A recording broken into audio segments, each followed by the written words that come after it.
The Stonehouse Series, The War is Over. Chapter 13. Time crawled along, and minutes moved like hours.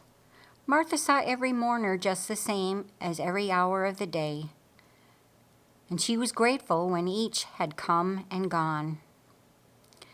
Mary, emotionally exhausted, was already sleeping in her bed. Martha, refusing to surrender, needed to be in motion with a common chore, a simple something to keep her body busy so she might more clearly think. Lighting oil lamps, she set to straightening up around the house. Methodically, as Martha went through the motions of picking up and putting away, in her mind she picked up the words of Jesus. She held his words in her hands, turned each over, looked at them backwards and then forwards, struggling to comprehend. Jesus, what is the meaning of your words? What am I to do with what you say? She allowed the idea those words presented to roll around on the table of her mind. They were marbles to play with, and she was entertaining guests, welcoming friends. They were pictures, talking in whispers, strolling back and forth, and she watched where they would walk. As they traveled, she followed close behind, curious of their journey. They led her into places she had never before gone. That the Son of God was a blood-red marble that sent shivers through her body. This sickness is not unto death was a silver marble, which moved about but only delivered one destination. It always brought Lazarus back through their front door. But for the glory of God was a translucent gold. It seemed to follow her as she followed Jesus. The morning of the third day arrived, and after breakfast Mary returned to her eastern window. She settled into her chair with a wool blanket and a cup of tea, which she wrapped her hands around, warming her fingers. She pulled up memories from years ago of going to hear the baptizer where Benjamin had found Jesus. Benjamin made it to the Jordan and back in one day, almost 60 miles, but he's a runner, fast and lean. Steam rose from her earthen cup, and she caressed its warmth while gazing east, her eyes methodically searching the miles of roadway she could see. I can understand Jesus not leaving that first day when Ben delivered my message. He needed to finish what he was doing, and there could have been hundreds of people listening to his stories. He is doing what is right. She blew across her cup of tea and took a sip. Then exhaling steam exited her mouth. The morning was fairly cool, and Mary had pushed Martha's shuttered window wide open. When we went to hear John the Baptizer, we got there in one day, stayed there 2 days, and returned in one. 4 days total. The trip was fairly easy. But we walked both ways, and Jesus only has to travel one. What's taking him so long? From the corner of her eye on Martha's right-hand side, she saw some movement. It was Martha exiting the hen house with an apron full of eggs. When Jesus taught from our house, we fed him and all of his disciples. We treated each one like a proper guest. But where is he when we need him? It took a full day to clean up after all those people left. Mary's cup had grown cold, and she took the last swallow of tepid liquid as she put her cup away and went to greet the mourners at the door. From the center of the soul, things are changing. One garden is presenting head-height corn with ears growing and a little corn silk showing. Another garden has beautiful pea and bean plants climbing, reaching for the sky, with a hopping furry bunny coming close to sniff and then to eat. Oh, how did that cuddly bunny find a way inside the garden fence? It is the fourth day and very early in the morning. Pressure ripples appeared on the otherwise smooth surface of the Jordan River before the breeze blew smoke across Peter's sleeping face. He rubbed his nose and rolled over. Water began to boil in a pot as Jesus poked at his cooking fire with a stick. Streams of sparks chased each other up through the smoke. Their breakfast was almost ready, and soon it would be time to leave. Jesus walked over to John's snoring form and nudged the bare foot, which was sticking out from beneath his blankets. His bleary eyes looked up at Jesus and then at the star-sprinkled sky behind him. Good morning, John. Time for breakfast. Get the others moving. We are going to pack it up. They traveled light. They always did.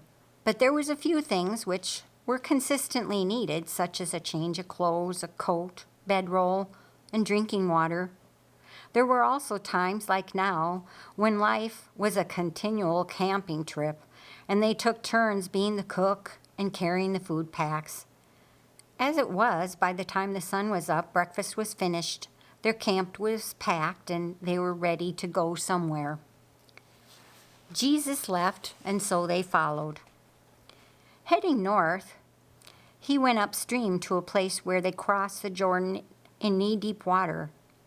And as they came up from the river, Jesus headed southwest instead of north towards Galilee, where the disciples thought they were going. Jesus, where are we going? John asked. Judea. We are going to Judea. They wanted to stop moving, but Peter cleared his throat as they trudged along and said, Teacher, they just tried to kill you a couple weeks ago in Judea. In fact, there are a lot of people in those towns who want us dead. And I think that being stoned to death would be a very uncomfortable way to die. Jesus spoke loud enough for them all to hear. If you walk in the day, you will have plenty of light to see, and you won't fall. But if you walk in the night, you will fall, because there's no light in you. Those words brought his 12 disciples back to an angry mob incident in Judea. At Jerusalem, an angry mob with lots of stones. Jesus never had to say much to that type of person in their self-righteous robes to have a whole flood of ugly come pouring out of them. And that's what happened a few weeks ago in Solomon's porch at Jerusalem.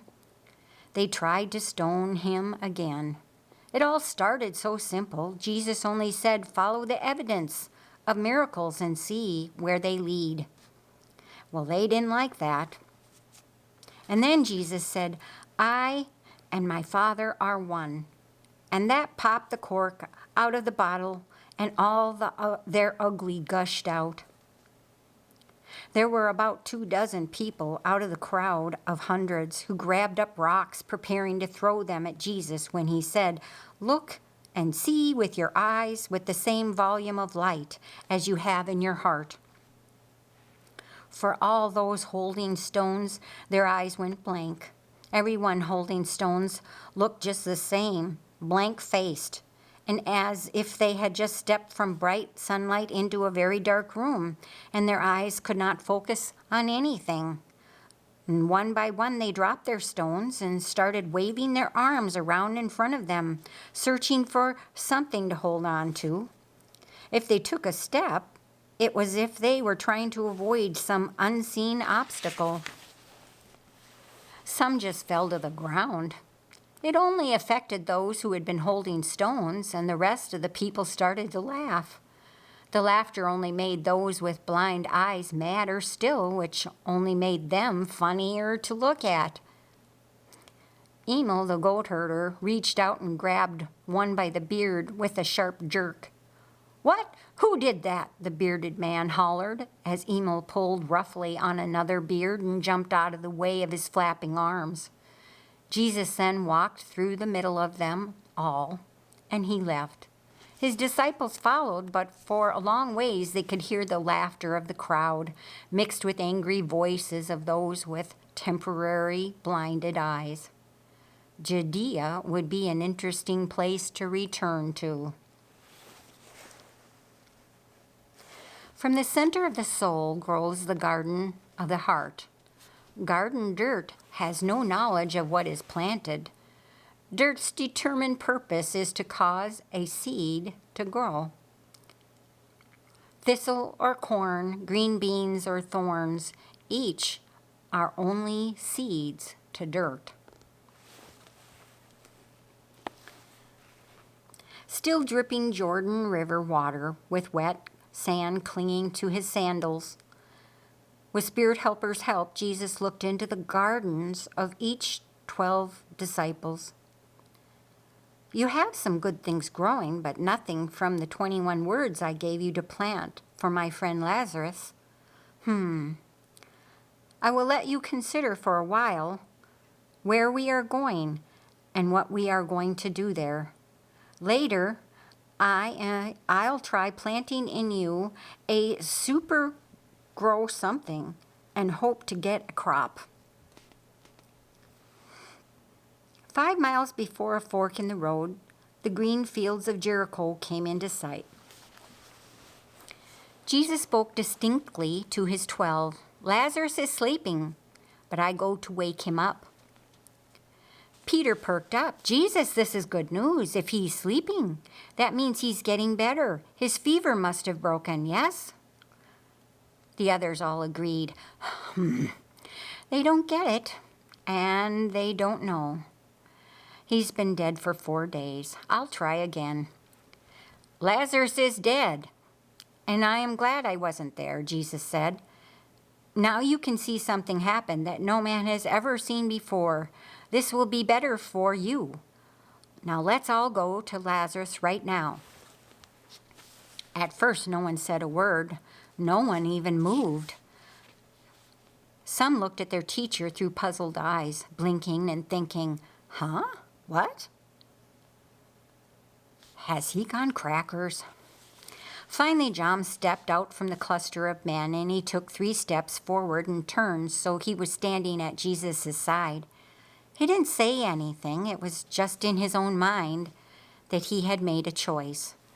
Glaring at John, and without moving his feet, Thomas folded his arms and spoke for the rest. Yes, let's all go to him, and then we can all die together. I am sure they have stones enough for us all. The others mumbled some incoherent words among themselves, but really they had nothing else to add. Then I don't want you with, and we will go it alone. 5 miles came and went, and the fork in the road arrived, and the road led to Ephraim, 11 miles north. It was where they were going in 2 days. Jesus was sending the 11 there now. Peter, John and I are going to wake Lazarus up, and you take the rest to Ephraim, and we will meet you there in 3 days.